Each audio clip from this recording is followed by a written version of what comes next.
The handle kept slipping between the rails, so they gave him new wheels with broad tyres.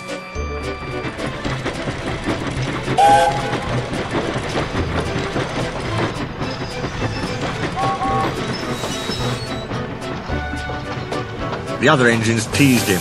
"Look at his steamroller wheels," they laughed. "You shut up," Sir Handel snorted. "You're jealous. My wheels are special, like Peter Sam's funnel. Now I'll go faster than any of you." "You'll never." The engines were surprised. Sir Handel's trains were usually late. Scarloey winked. "With your grand new wheels, Sir Handel," he said gravely, "you're just the engine to tackle George." "Who's George?" Sir Handel asked. While Sir Handel was in the shed waiting for his new wheels, workmen had come to widen the road which ran for a mile or two beside the railway. They pulled down the wall, and nothing now protected the line.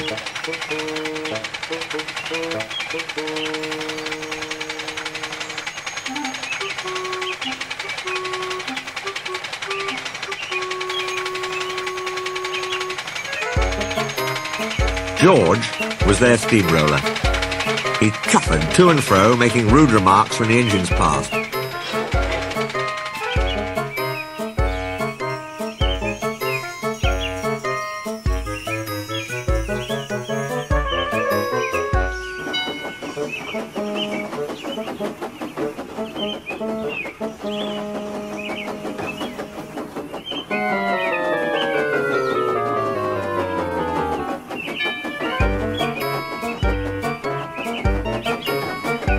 "Railways are no good," he would say. "Pull them up, turn them into roads." Scarloey had often heard that talk before, and he warned the others to take no notice. But he hoped that when the two boastful engines met, he and the others would have some fun. "Don't worry any more," said Sir Handel importantly, when they told him about George. "Leave him to me. I'll soon send him packing."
Next morning, George was standing near the halt by the level crossing. "Ah," he said, "you're Sir Handel, I suppose." "And you, I suppose, are George." "Yes, I've heard of you." "And I've heard of you. You swank around with steamroller wheels, pretending you're as good as me." "Actually," said Sir Handel sweetly, "I'm better. Goodbye." He puffed away.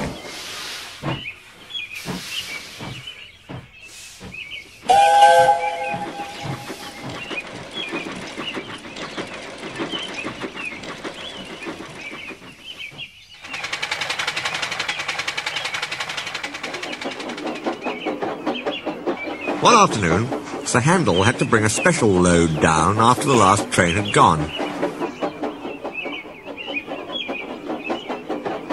When he reached the road, he saw George trundling home. "Pip, pip, pip, pip." George took no notice. He trundled along close to the track. There was barely room to pass.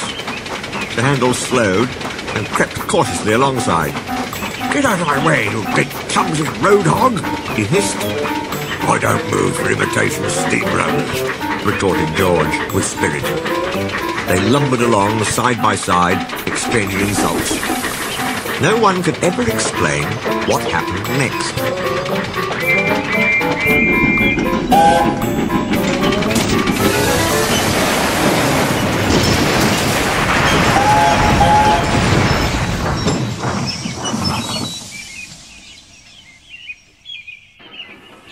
There was a crash.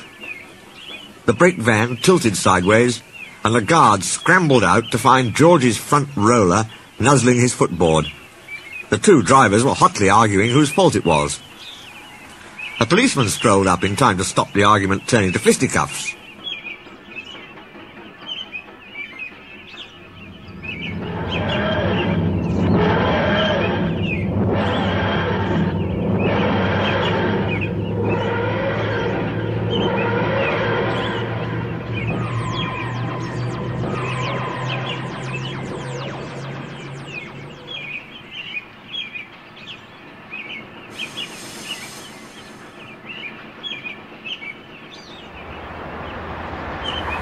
And when Sir Handel's fireman came back with Rusty and Mr. Hugh, they all set to work clearing up the mess. Neither engine had been going fast enough to cause much damage. So Sir Handel was able to bring his train on when George had backed himself away.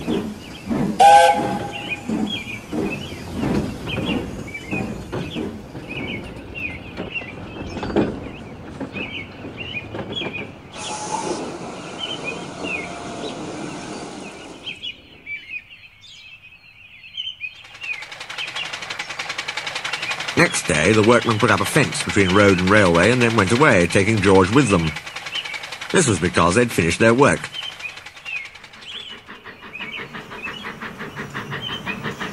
But Sir Handel thought he had made George go away.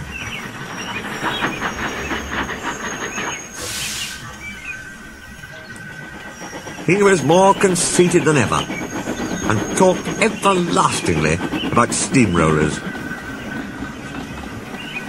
"Oh dear," whispered Scarlowy one evening. "He's worse than ever. I'm sorry my plan was no good." "Never mind," said Rusty. "We'll think of something else." But they had no need to do that, for some boys came and asked Mr. Hugh if they could look at the engines. Almost at once, one called out, "Look, here's Sir Handel. He raced a steamroller last week. The roller nearly beat him too. It was most exciting."